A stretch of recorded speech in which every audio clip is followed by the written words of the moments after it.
Welcome back to my YouTube channel, that is Sober Chemistry Classes.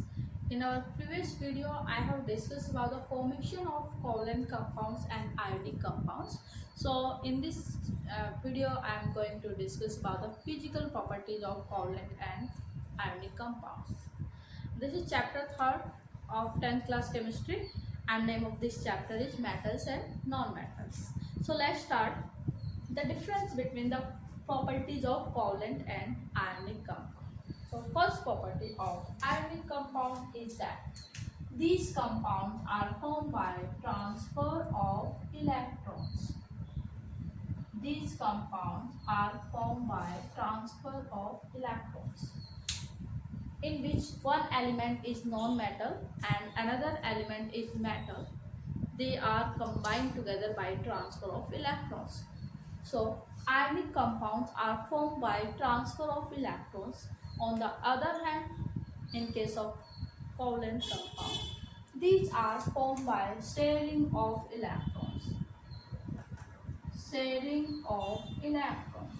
Both the elements are non-metal. They share the electron and form the covalent compound. Now, second property of ionic compound is that these are found in crystalline solid state. Mostly ionic compound exist in the solid state, because ionic compounds ions are strongly attract to each other and they form a solid. For instance, sodium chloride, NaCl, potassium chloride, KCl, copper sulfate, MgSO4. So there are so many types of ionic compounds are here. Large number of compounds are present. In case of covalent compounds, so covalent compound, most of the covalent compound exist in liquid and in gaseous state. Most of the covalent compound exist in liquid as well as in gaseous state, and some of them they are exist in solid state. Some of the covalent compound exist in solid state. If we take example of covalent compounds, in case of liquid, alcohol, acetone, ether. In case of gaseous compounds, gaseous covalent compounds like ethene है, ठीक है, ethene, methene, propene, butene. These are the example of covalent compounds which are present in the gaseous state. But when it comes to describe the solid state of the covalent compound, so like glucose, sugar, fructose, these are the example of covalent compound. Now, third point is that third property of ionic compounds is that ionic compounds have high melting point and boiling point. They have high melting and boiling point. For instance, the melting point of sodium chloride NaCl, that is 800 degrees Celsius. A question arises in our mind that why ionic compounds have high melting and boiling point. As you know that ionic compounds are formed by the transfer of electrons and they form the ions, and the force of attraction between these ions is very strong. This is one ion and this is another ion. They are closely packed to each other and the force of attraction between these ions is very strong. So, large amount of energy will be required to break down this force of attraction. So, they have high melting and boiling point. Sodium chloride, the melting point of sodium chloride is 800. But in case of covalent compound, so covalent compound have low melting point and boiling point. Covalent compounds have low melting and boiling point because they have weak intermolecular force of attraction. So low energy will be required to break down this force of attraction. So they have low melting and boiling point. Okay, for instance, the melting point of carbon tetrachloride is 77 degrees Celsius. If we take the example, another example of like naphthalene, they have 80 degrees Celsius. Now, fourth point is that fourth property of ionic compound.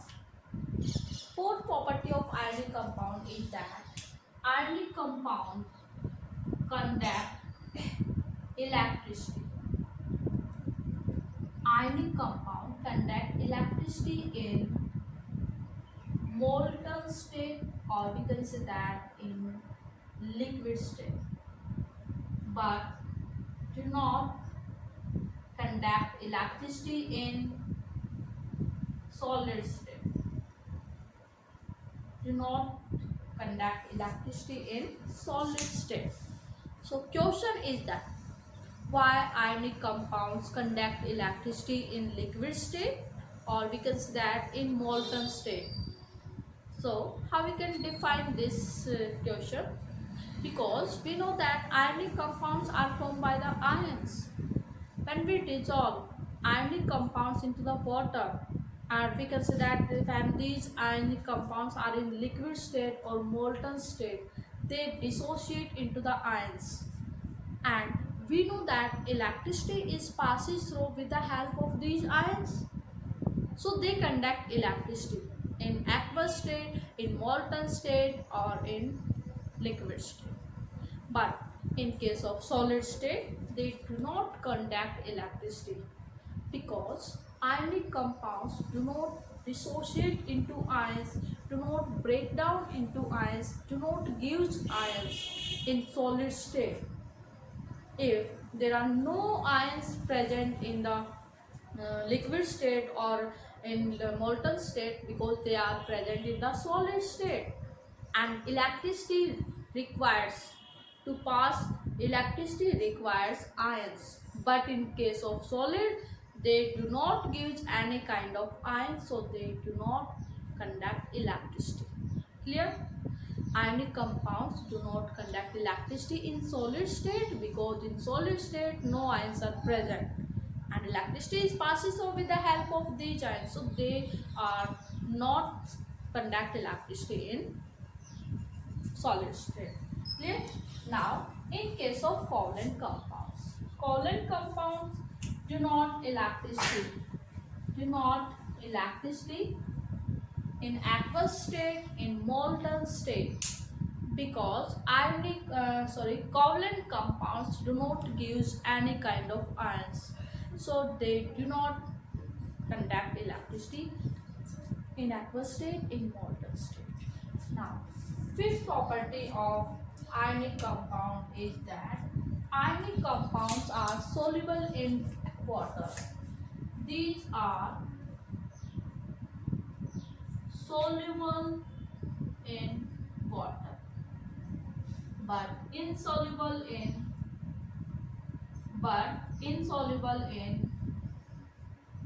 organic solvents. Ionic compounds soluble in water. These are soluble in aqueous solution, but these are insoluble in organic solvents like ether, alcohol, acetone, because they dissociate into ions when we dissolve into the water.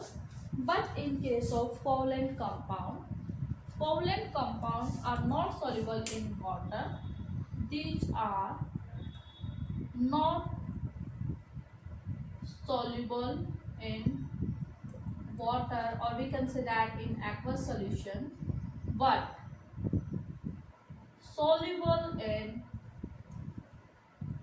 organic compounds,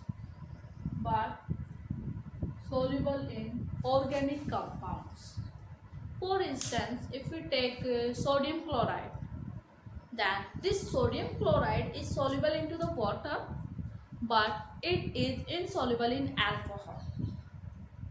So we can say that ionic compounds are soluble in water, but these are insoluble in organic compounds. Clear? So these are the properties of ionic compounds and covalent compounds. One question is asked in our board exam, that is related to the properties of ionic and covalent compound. First is why ionic compounds are high melting and boiling point, and second question is why ionic compound conduct electricity in the aqueous solution. Okay, so in our next lecture video we'll discuss about more topic.